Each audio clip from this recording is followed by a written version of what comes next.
So I just found this recently, and I just think it's so great.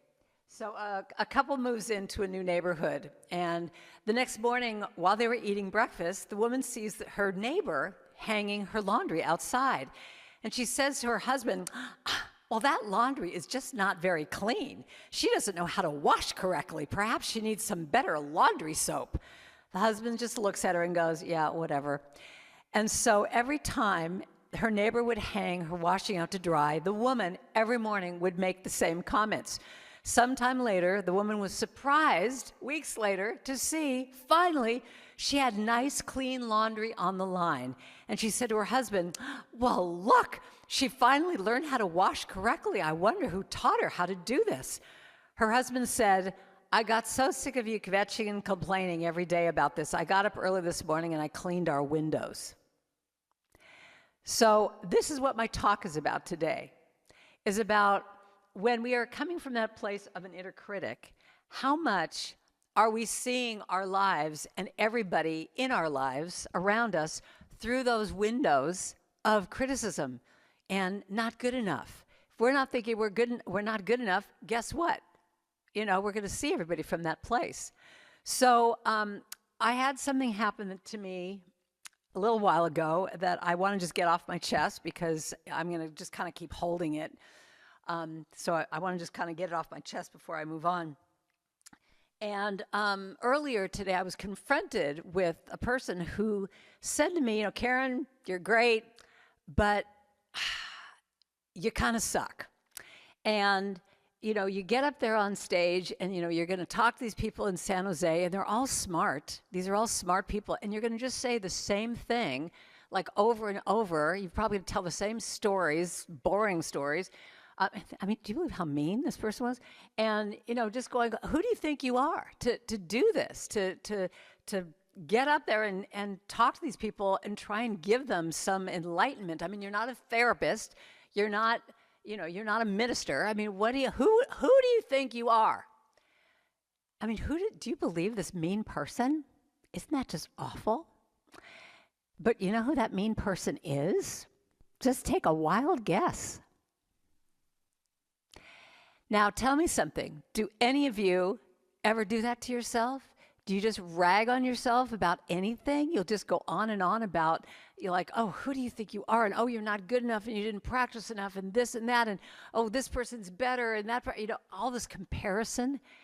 And I do this. And, I truly believe you teach what you need to learn.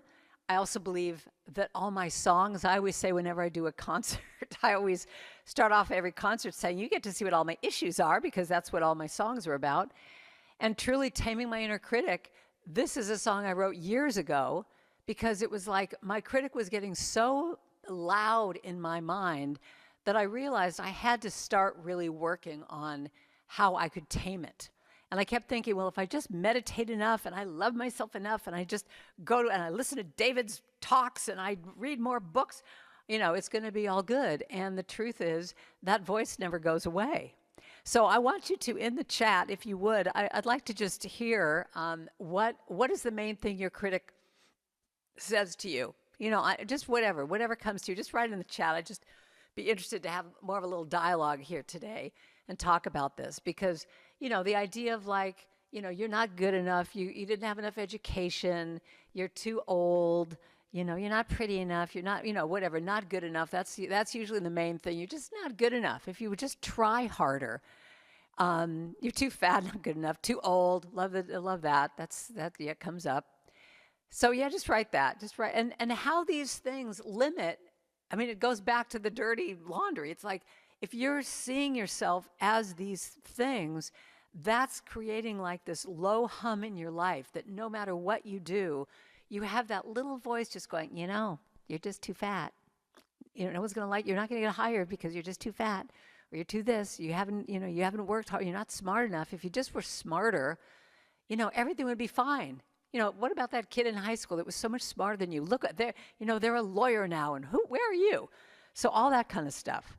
So the thing is, we have 60,000 thoughts a day. Do you know that? Do you know that statistic? 60,000 thoughts a day. So my question is, how much of that is positive?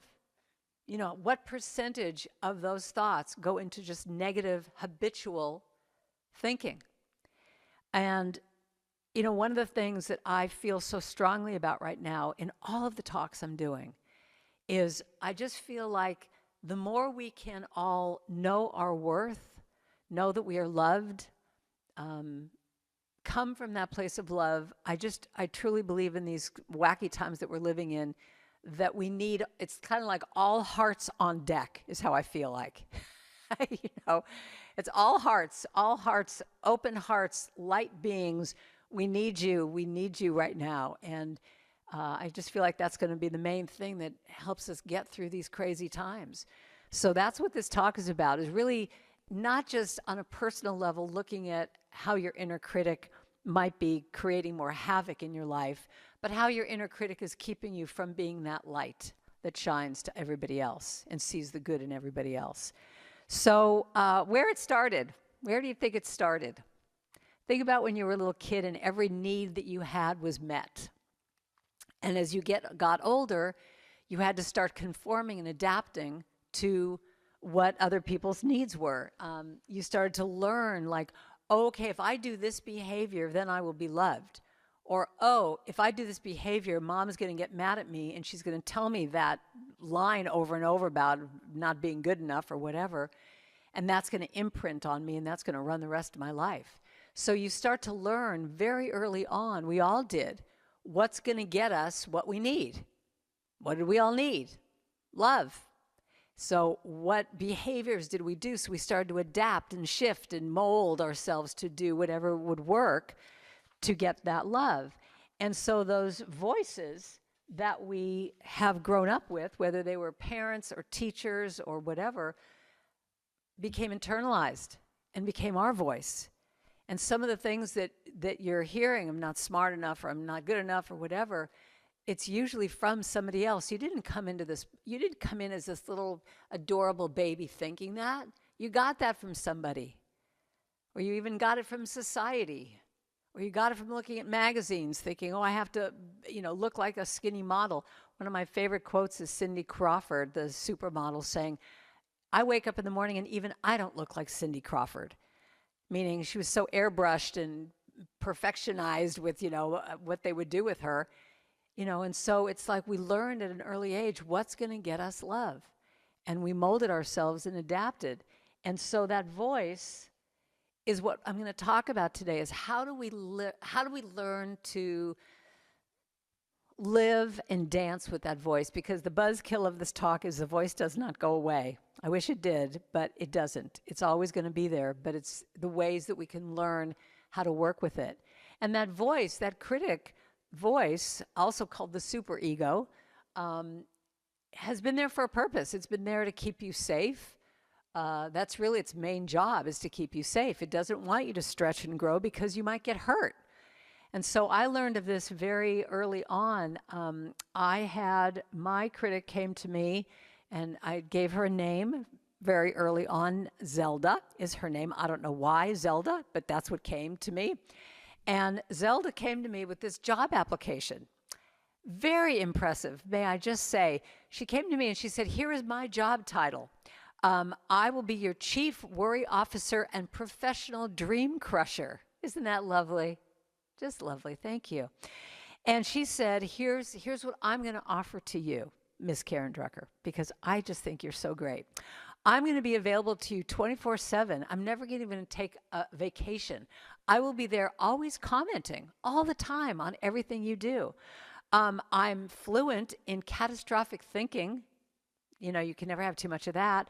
I'm an expert at bringing up your worst moments from junior high and high school when you had acne and braces and were straightening your hair and you were just a geek. I'm going to keep bringing up those moments every time you try and go for something in your life because those moments are important. I'm highly skilled at comparing you to everyone who's doing better. So I'll just give you a list of that, even going back to like third grade, that little kid that beat you out in kickball, I'm going to bring that up because you need those memories. And there will be always every day a full risk assessment of everything you do. I will give you a complete analysis of all the risks. So, that's what she gave to me. And on one hand, the main thing she said to me that made me buy it was, she said, I'm going to just make sure you never get hurt. I'm going to make sure you never get hurt. And I was like, oh, sign me up for that. I need that. But here's the problem with this idea. The problem is that we are all seekers. You would not be on this Zoom call if you were not a seeker, if you were not someone who is trying to better your life on some level. You are someone who goes to church and wants to expand your consciousness, and you read books and you listen to positive message music. All this stuff contributes to all the stuff that makes Zelda go crazy. So actually think about a name for yourself right now. What would your critic be called? Just think about it, just as we move on here. Just kind of think about it. Because the thing is, here's the main point that I want to get to today, is that the more we take that voice and personalize it and really make it into this thing that you literally are talking to, it gets out of the darkness and the subtleties. Because the critic will work in this way that is so deceptive, you won't even know that it's happening when they're trying to just kind of steer you off in a way that's going to make you not go for what you want. And so the more we can identify, I mean, you know, you could like put it in clothes. I mean, someone said to me that their inner critic had like these big shoulder pads and was always walking around like this. And they thought, every time I see her do that, it just cracks me up and lightens me up about the whole thing. So, you know, the more that you can see how your critic works, and we all have our own ways of it coming on, you know, keeping you from going for what you want. The more you can take it out of the darkness and be aware of it, that's when you get your power. So let me just give you a few other examples. One of the things that she loves to do is, in my case, I'm calling her a she, living in the past and the future. So it's never the present. The present is right now. How am I feeling right now? Is that true for me right now? But if I'm in the past of what was, and I'm freaking out about the future, it keeps me from right now knowing, wait a minute, is that my truth? No. She's telling me I can't do this? Of course I can. She also will do that comparison game. That's so easy, isn't it? You know, when you think about it, if you compare yourself to anybody, you could just immediately like that go into the pits and go, oh, and that even happened to me just this last weekend. I went to this party and all the women were just so perfectly dressed, and they were all really wealthy women. And I just found myself, and I was in this really fancy house, and I just kind of was going, you know, do I fit here? And that's the thing, we get triggered. I mean, I even wrote a song, I'm triggered, I'm triggered, I'm triggered. And what happens when you get triggered is all of those beliefs, all the things that you've worked on so hard in your life to get yourself to the point of loving yourself, when you get triggered, you just go offline. It's like being with a computer, and all of a sudden, you know, when you go offline and you're going, what? It's not working, nothing's happening. What's that? You know, it's like all of a sudden that stuff just goes out the window, and you're back being in 7th grade feeling like a drip. So anyway, comparison game. And then she also she's this fortune teller. She will constantly look at the future and just give you all of the worst case scenarios. And I love this line. It's like having a weather forecaster only predicting hurricanes. So, you know, so if you imagine that all she's doing is looking in the future, and I love that quote about worry is just negative prayer. Isn't that a great line? That when you worry, it's just negative prayer. And so when I tend to be a worrier, which I just am really working on because I just don't like that quality. You know, that's how she sucks me in. She'll start to look at, you know, I'm about to fly to a gig, and she'll think of all the things that are going to go wrong. The one thing that's good about that is I can think about, oh, how could I be prepared if any of these things happen? But to dwell on it and stay in that place, not so much. But I want you to just look at what are the ways that your critic works you. And so I'll give you an example of me, is I get overwhelmed and I get confused, and I call it the fog.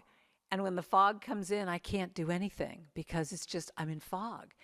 And so I'll tell you, every single time I'm about to make a new album, you know, which I have a bunch of them out, you would think I'd have this together at this point, I immediately go on overwhelm. I can't think of anything to do. I just get confused, and it's like it's all too much. I can't do it, and I suck anyway, and why bother? No one wants to hear another album from me, and blah blah blah. But here's one of the things that I want to kind of give you a few things you can do. Is I do this at all of my women's retreats, is I talk a lot about the concept of micro movements. And a micro movement is anything from 30 seconds to 5 minutes. So anything you want to do, you can bypass that critic with all those things of that your thighs are fat or whatever. You can bypass all those negative comments by making it as simple and short as possible. So if you do something, let's just say you want to write a blog. You've wanted to do this for years. And every time you sit down, you go, oh my God, I can't write, and I'm no good, and who cares? If you just do it for 30 seconds to 5 minutes, the critic can't even come in yet, because it's that short of a time. Where the critic gets you is if you go, okay, I'm going to sit down every day for 30 minutes, and I'm going to work on this blog. You might do it for a couple days because you're inspired, but then pretty soon it just starts to just subtly come in and go, oh, you really need to go water those plants. And, oh, the refrigerator needs cleaning out. And, oh, you better eat that chocolate cake because it's going to go bad. I mean, whatever it is, it'll just, that was a good one, actually. It'll just start to work you in ways that are so subtle you won't even realize. It's like you'll go, oh, yeah, of course I've got to go do that. And then you're off the blog, and then it's harder to come back.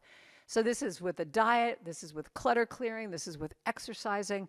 I had one woman at one of my retreats come up to me at some event, and she said, do you recognize me? And I went, well, no.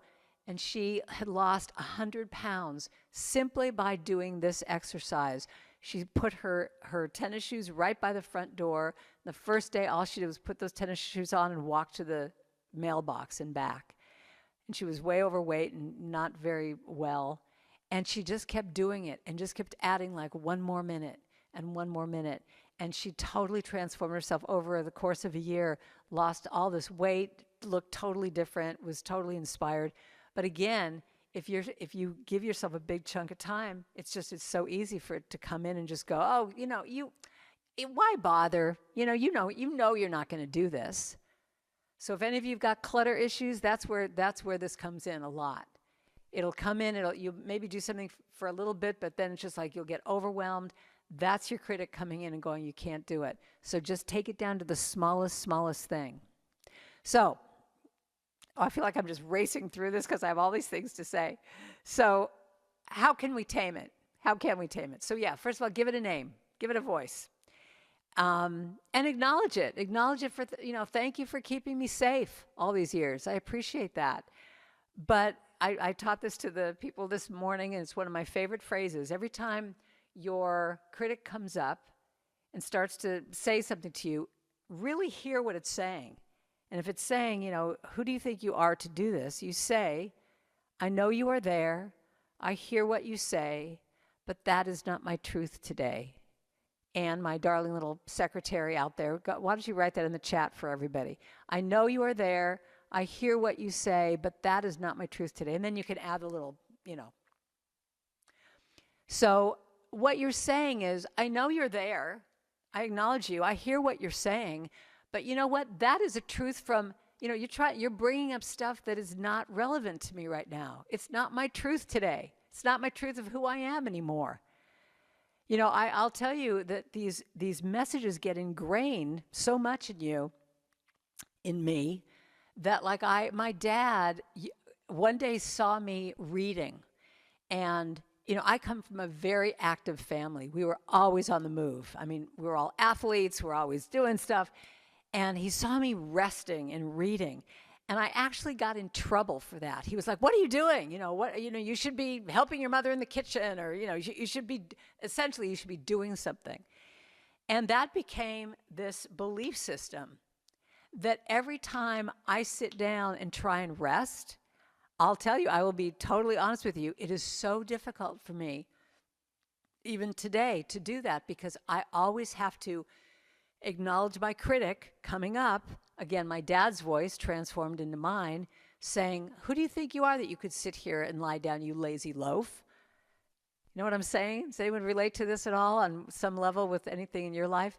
That it just will come up with all this stuff, and I have to do that. I know you're there. I hear what you're saying, but that is a belief system from when I was 10 years old, and I've worked hard. I deserve to lie down and read a book. And so I have to just always dance with that voice, with anything that I change. Should I tell this story again? Do I have time? Well, no, I'm not going to tell it. So But you do have time. Okay, well, I'll tell you another story. But it's like for me, I also come from a family of we didn't acknowledge anything. Everything was always okay. What's next? What's next? Anything good that you would do would always be what's next. And so I've actually made this new habit. And here's the other thing I want to say to you: the way that you transform this critic stuff, create new rituals for yourself. Create new habits that your old self might have done one thing, but make that choice. Make that choice to do something different. And so now, it's difficult for me to celebrate myself. I tend to do, like I just had an album come out a little last month or something, and I now take the time to just when the box comes, I don't just immediately put it away and just think, okay, now I got to start working on the promotion of it. I celebrate it. I might get champagne out and dance around the room and go, good girl, because it's like there's so many things that we do that we don't take the time to acknowledge. Anybody with me on this? Do you notice that in yourself? Tell me something. One of the things I think is really interesting, I've been really looking at, is why is it so easy to acknowledge the things that, well, let me say this in a different way. I've just noticed that things that come easy to me, I don't even acknowledge. So things like sitting down and writing a song, or coming up with a little song for, after David, I just heard that little I'm Not Alone, doing something like that. I think nothing of it. It just comes out. I don't think like, oh, that's a really cool thing that you just did. It just comes out. So I don't think anything of it. But the things that are hard, I spend all my time working on that and looking at that. Do you know what I'm saying? So I think it's so important that we acknowledge those things that we do effortlessly, because it's just who we are. But to take the time to just go, wow, I'm a really good friend. And to really feel that. I mean, when my friend Janet was in her last months of living on this planet, I dropped everything. I mean, I just did everything that I thought a good friend should do. And it was a sacrifice. There were times where it was like, I can't do this anymore. This is so hard to be with her in this way. But it's like, I see myself. That's a quality that I see in myself, that I'm going to be there for somebody if they need me. And yet, I never acknowledged it back then. But now as I look at certain things I've done in my life, maybe I'm getting older, but I think it's just really important that we do that. And when we do that, we can see it in other people too. We can acknowledge them more too. So different things that you can do. You could tape your voice on your iPhone in the little recording thing saying loving things to yourself. What a concept. And someone said to me once, well, I don't want to hear my voice. I don't like my voice. And then it's like, well, but what voice do you think you're listening to that's your critic that's always yammering at you? But what would it be like if you had that voice saying beautiful, positive things? And being around people who know the truth about you. When you forget, when you get triggered, when you go into that place of, oh, I'm a worthless worm and I'm terrible. I mean, I came home from a gig yesterday that I spoke at, and I just thought, oh my God, I'm terrible. I can't speak. Maybe I shouldn't do this. And luckily, I've got a great husband that just basically said, no, it was a lousy gig. The circumstances were all against you, and you're fine, and pick yourself up and do it again tomorrow. But it's having people in your life that can see that in you and keep feeding that back to you, the positive part of you. And I always just say, listen to positive message music that's going to remind you of who you are. I'm not the only one doing this stuff. There's a whole lot of us that are doing this. Gary Lynn Floyd and Daniel Nahmod and Eddie Watkins and Karen Taylor Good and Stowe Daly. And I mean, there's just so many. They've got such great songs that you can find a song. I mean, I wrote a song with Karen and Stowe called You Matter. And I've had so many people say to me that when they were feeling really low, they would listen to that song that just simply says, you matter, you matter. And I also think I wanted to comment on this, that, David, I think maybe you said you talked about this with, I don't know, with both churches or not, but the letting go of what people think of you. And I love the term stop watering dead plants. Stop putting your energy into things that no longer serve you and that are not sweet and good to you, that don't work for you. So I want to end with this one little story that I think is so profound to me, that I had a friend of mine, a musician, who wanted to make an album. And she was very successful. She was part of a trio, but she wanted to do her own thing. And every time I'd see her, she'd go, oh, Karen, you know how to do this. You've got all these albums out. Can you help me, finally do my dream of my own thing here? I mean, I don't want to die. I want to just do this. And she actually said, she did that Wayne Dyer quote, don't die with the music still inside you. Well, interestingly enough, not long after that, she got diagnosed with cancer. So she came to me and said, okay, I got this diagnosis. I really want to do this album. It's really important to me. And so she would call me and we would never get together. She would never really make it happen. Anyway, to make a long story short, this is over like a couple years where she'd see me, oh, I'm going to call you this week. I really want to do this. And finally, and she went into remission at one point and she was all ready to do it. And then it came back again and she's going down. And now the doctor says there's nothing more we can do. And so she went into the studio, really with just, I mean, she was really at the end, went into the studio and finally recorded that album of all of her songs that she wanted to do all of her life. And what was amazing, I had a friend that was part of this group that helped her, that said what was so amazing about this is there was no critic in the room at all because there wasn't any time for it. She just went through those songs. Everybody played their parts. There was no sense of being perfect or it's got to be right. It was just like, let's just let the music flow through us. And she made this album. Now, normally it can take 6 months to sometimes a year to make an album. She recorded the album like in like 3 or 4 days. They sent it off, expedited everything, and they got it back like within a few weeks, which is never done. And by that time, she was now kind of going in between the worlds. And when the UPS truck came with that box, they rushed it in to let her see it. And she looked at that thing. And of course, what she did in that moment, she looked for any typos on the album. But she looked at it. She was like, yay, I did it. She kissed it. She threw it across the room and said, all right, now go out and do your magic in the world. And she died the next day. And so I tell you this story because don't let that critic